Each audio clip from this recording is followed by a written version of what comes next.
Alors, la joie ou le bonheur. On a tendance à les mélanger un petit peu, ces deux mots. En général, on les confond un peu. Je vais prendre un petit exemple. Si demain, votre chef de service, si vous travaillez dans une entreprise, ou même si, pire, si le gouvernement demain décrète qu'à partir de tel jour, nous n'aurons droit qu'à un certain type de nourriture et qu'il en interdise une liste complète, si nous interdit à partir de tel jour que nous avons droit qu'à un certain style de vêtements, où nous aurons des couleurs interdites à porter, ou si à partir de tel jour, nous avons l'interdiction de parler à une certaine catégorie de gens, et que tout ça est désormais interdit. Ben, vous allez penser, nous allons penser, en général, évidemment, on essaye de nous soumettre, de nous transformer en esclaves. Et on va hurler au nom de notre liberté, ce qui est normal.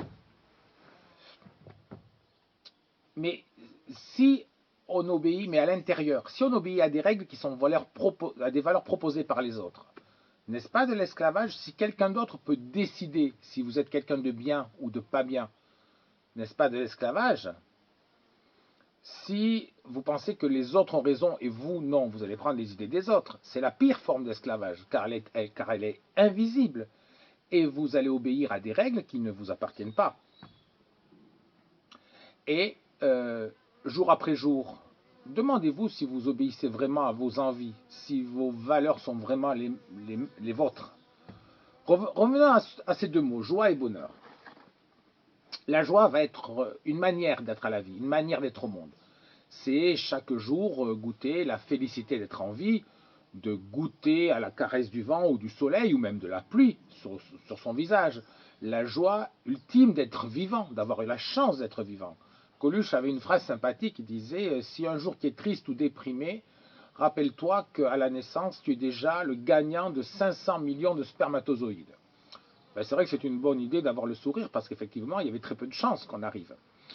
Donc, la joie va être juste la prise de conscience d'être vivant et d'être vivant en tant qu'être humain, c'est-à-dire l'être le plus évolué ou avec le maximum de possibilités, car effectivement, on avait très peu de chances d'arriver sur cette terre, tant les possibilités existaient lors de la fécondation.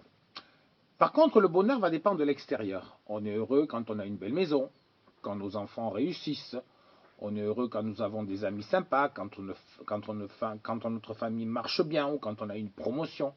Le bonheur va dépendre de tout ce qui se passe à l'extérieur de nous.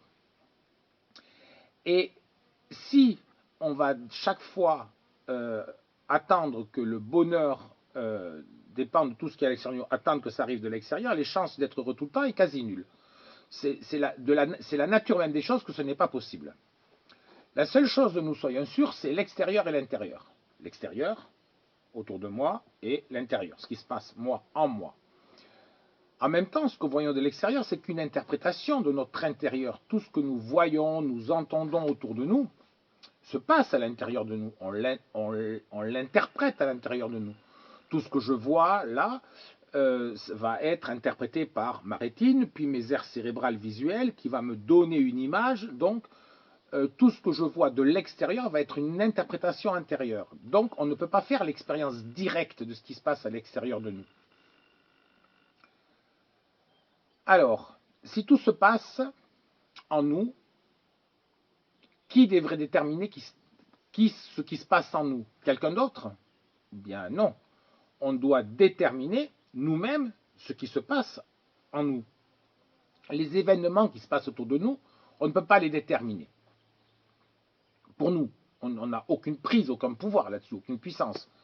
Mais l'expérience de notre vie à l'intérieur doit être déterminée définitivement par nous. Et si nous ne le faisons pas, quelqu'un va s'en occuper à notre place.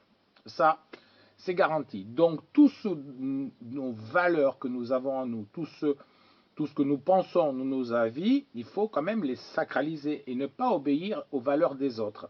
C'est le meilleur moyen. Je disais dans une autre vidéo que la vie avait deux buts, se manifester et se conserver.